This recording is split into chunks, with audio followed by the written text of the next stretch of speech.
ാനമില്ലാത്ത കാര്യമാണ്.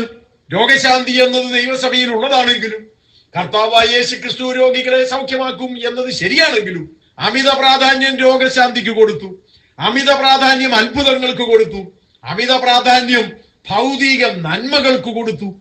ആടുകൾക്ക് ജീവൻ ഉണ്ടാകുവാനും സമൃദ്ധിയായി ഉണ്ടാകുവാനും യേശു വന്നു.